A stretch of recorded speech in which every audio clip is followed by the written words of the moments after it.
BMRCL ಅವರು global tender ತಂದಿದ್ರು. So ಯಾರು ಹಾಕೊಂಡಿರ್ಲಿಲ್ಲ. ಅಮೂಲ್ ಅವರು ನಮಗೊಂದಷ್ಟು ಅಂಗಡಿ ಬೇಕು ಅಂತ ಆಗ್ತಿದ್ರು.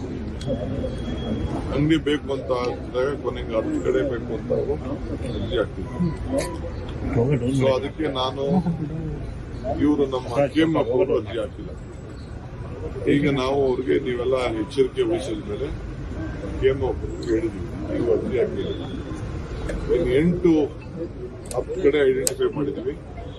8 ಕಡೆ KMFಗೆ ಕೊಡಿ ಅಂತ ಹೇಳಿದ್ವಿ, ನಂದಿನಿಗೆ ಕೊಡಿ ಅಂತ ಹೇಳಿ ಅವ್ರಿಗೆ ಅರ್ಜಿ ಹಾಕಿ ಅವ್ರಿಗೆ ಕೊಡಿ ಅಂತ ಹೇಳಿದ್ದಾರೆ.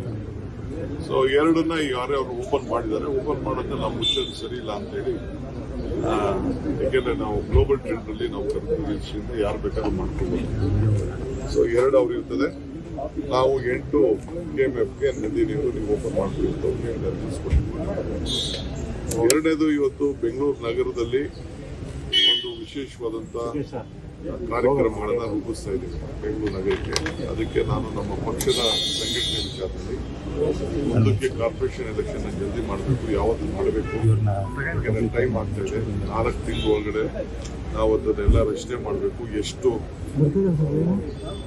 ಕಾರ್ಪೊರೇಷನ್ ಮಾಡಬೇಕು. ಸೊ ನಾನು ಅಪೋಸಿಷನ್ ಲೀಡರ್ ಜೊತೆ ಮಾತಾಡಬೇಕು. ಮೊನ್ನೆ ಎಲ್ಲರೂ ಮಾತಾಡಿದ್ದೀನಿ, ಕೆಲವು ಸಲಹೆಗಳನ್ನು ಕೊಟ್ಟಿದ್ದಾರೆ.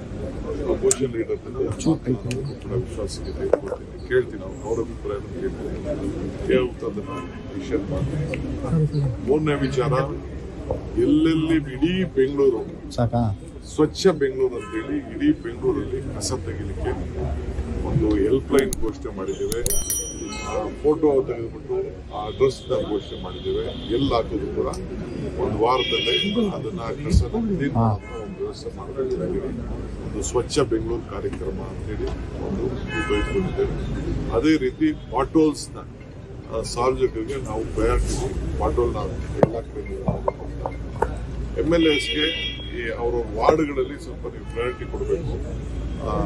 ರಸ್ತೆಗಳಿಗೆ ಮಾಡಲಿಕ್ಕೆ ಅಂತೇಳಿ ಅವರು ಸ್ವಲ್ಪ ಗ್ರಾಂಟ್ಗಳನ್ನ ಕೂಡ ಅವ್ರಿಗೆ ನಾವು ಕೊಡ್ತಾ ಇದ್ದೀವಿ.